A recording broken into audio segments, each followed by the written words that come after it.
Please, Pharaoh, forgive me, for I am about to sin. Yu-Gi-Oh! Needs to borrow something from Magic the Gathering. It is a bold claim, but hear me out. Hear me out. I have been a fan of Yu-Gi-Oh! For my entire life. I grew up watching Duel Monsters. I grew up watching GX. I grew up watching 5Ds. I love Yu-Gi-Oh! It's a way I bonded with my brother. It's a way I've bonded with friends. It's the way I've bonded with partners and relationships.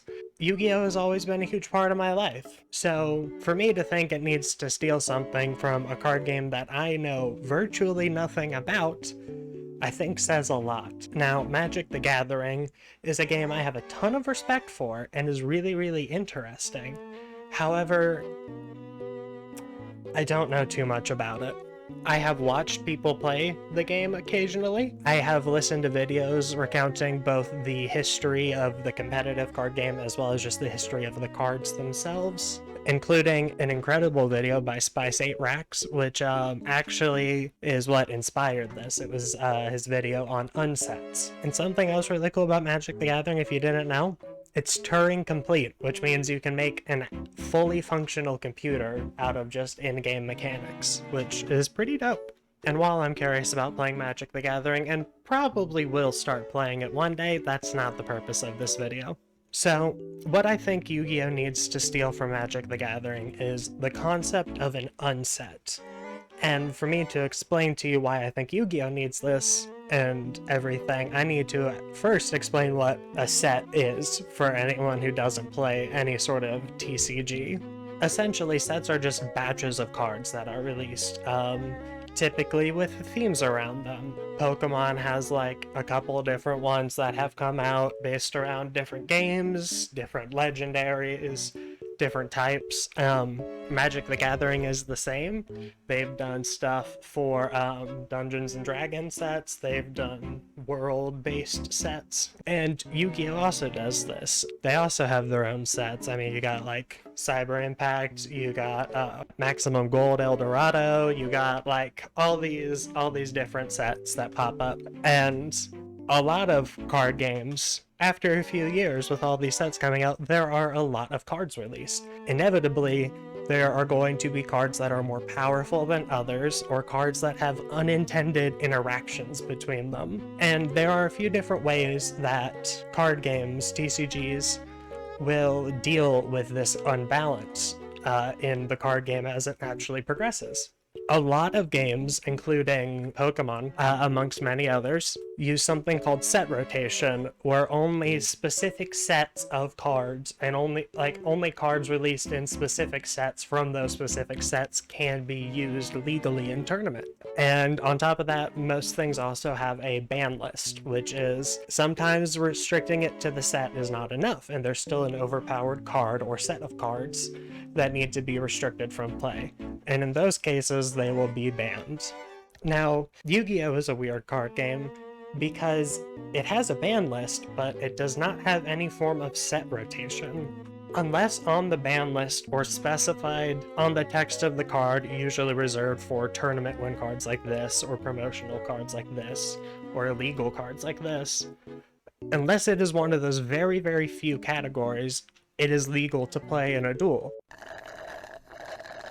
And because of this, instead of just having to worry about a few sets of cards to balance their competitive game around, Konami are forced to instead balance all new card releases and the current ban list around the entire catalog of cards they've ever released, which is somewhere over 10,000. I'll put the exact number here. And remember 10,000 Dragon being released as an anniversary. Yu-Gi-Oh! Has a lot of cards, and that's a lot of cards to balance.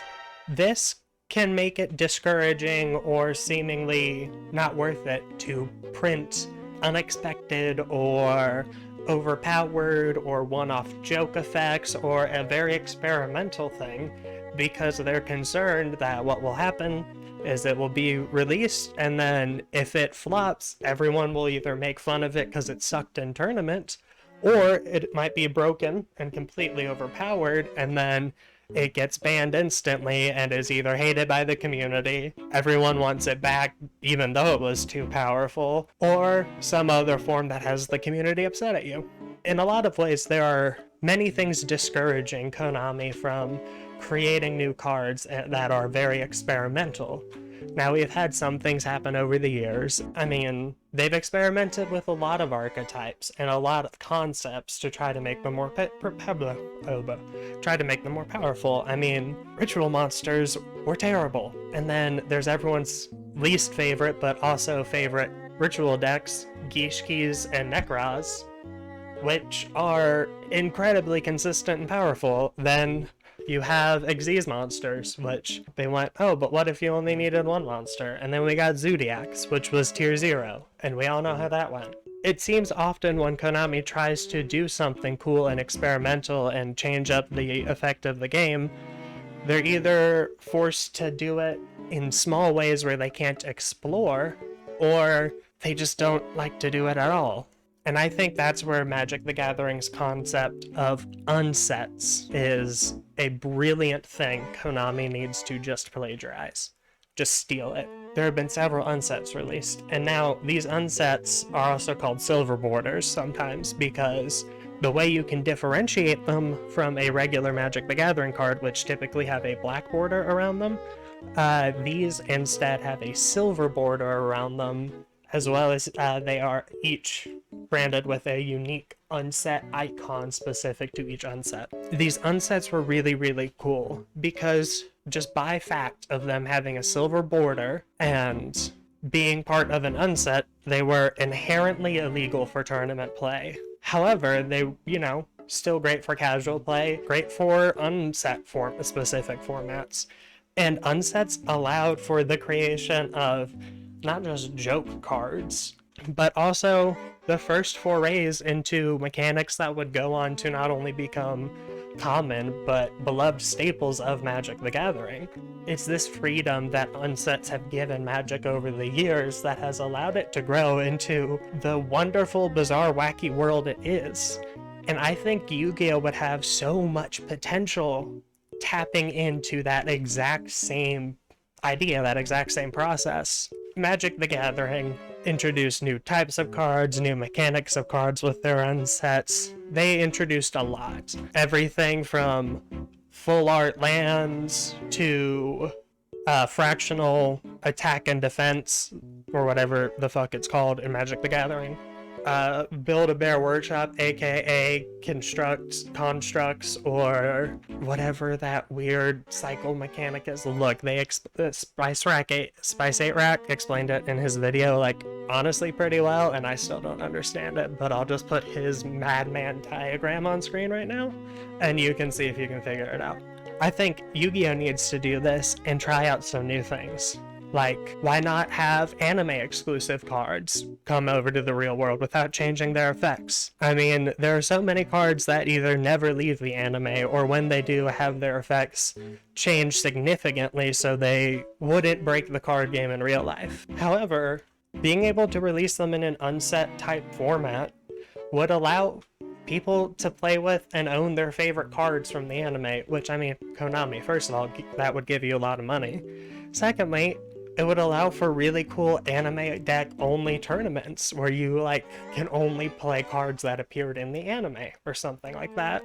Not only would it allow for things like anime cards to be printed, also speaking of cards from the anime, we could bring in the dark Synchro monsters from 5Ds where they're a negative level and the card color is inverted from regular Synchro, and Xyz monsters later stole the ranks in place of the stars on the wrong side of the card. And I mean, then you have the obvious hanging fruit, pendulum monsters, but they're half trap instead. You've got monsters with single-digit attack points. Entirely new extra deck and main deck monsters.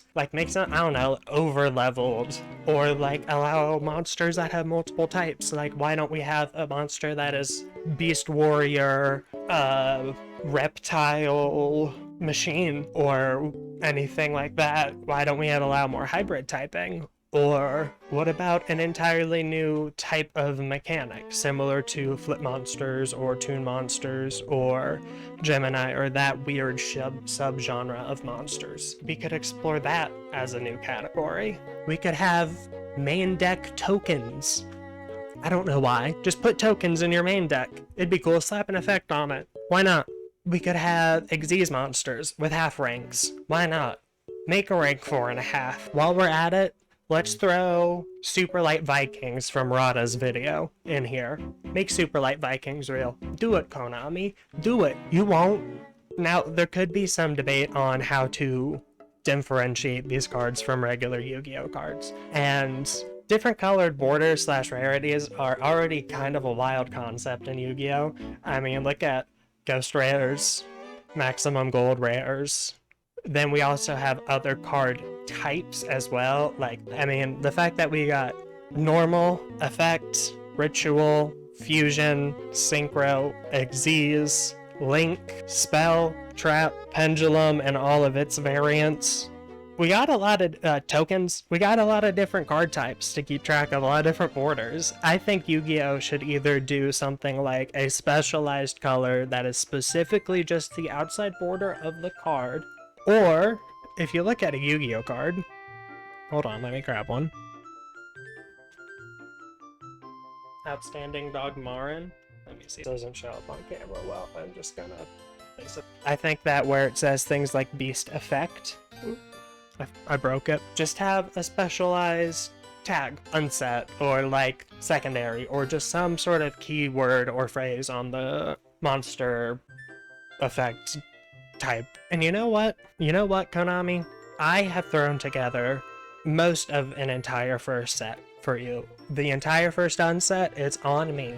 Just give me $1 per box sold. Deal? First of all, I demand that the premier archetype being revealed in the unset is these previously mentioned Super Light Vikings. They need to exist.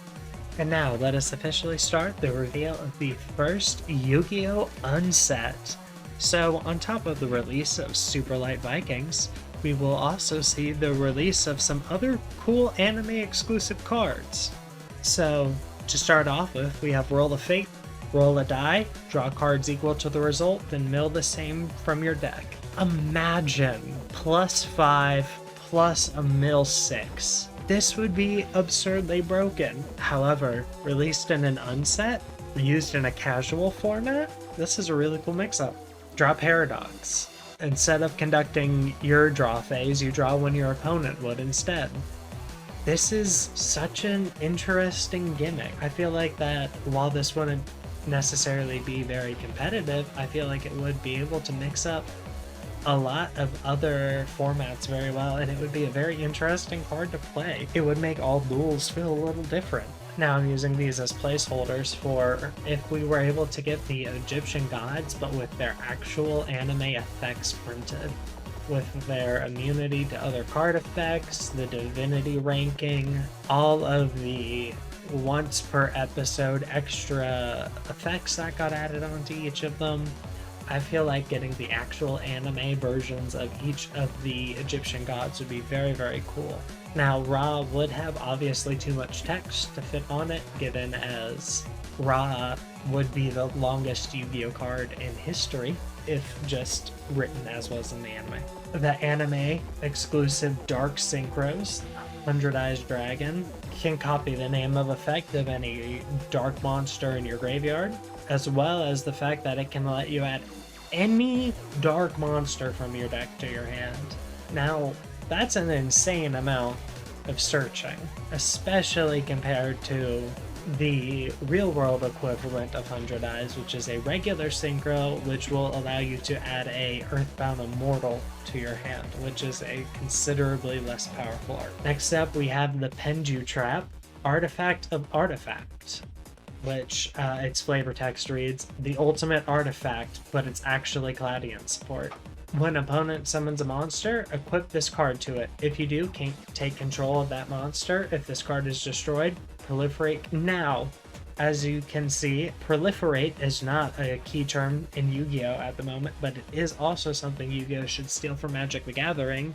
And proliferate means to spread counters onto all cards that can have counters on them, essentially. As well as this being a Penju Trap, instead of being like a regular Pendulum monster where you just play them face up, these would have to be set for a turn before any of their effects were activated. Next we have the Dark Synchro Obelisk of the Ice Barrier. Obelisk the Tormentor can be used as a tuner for this monster. It cannot be targeted or affected by card effects. Its effects cannot be negated, and when involved in a battle, the attacking monster gains 8,000 attack. See, this is an interesting double-edged sword, as Obelisk can easily be boosted to 12k, meanwhile something attacking it could easily be boosted to over Obelisk's attack, meaning it's an interesting gamble. Next we have Ojama Lime, Messenger of the End. The Void type 1.5 rank Xyz monster, requiring 2 Ojama monsters to summon. If this card is summoned, quick effect, you can detach 1 material, negate the effects of all other cards on the field, then destroy all cards your opponents control. This card gains 500 attack for each card destroyed by this effect. Now, as you can see, this is the type of a support Ojamas have been dying for, and it adds in multiple interesting new concepts. It adds in a new typing, the Void type. It adds in half ranks for Xyz monsters. It's a very interesting card concept, and I think that Ojama Lime deserves his time in the spotlight. Next we have the overlevel Beyonder effect monster, Extra Deck Doom. You special summon this card by banishing both players' decks and extra decks. Then, at the end of the turn, the players swap their banished cards, and then return said banished cards to their appropriate zones, meaning that this is just a deck swap and a card.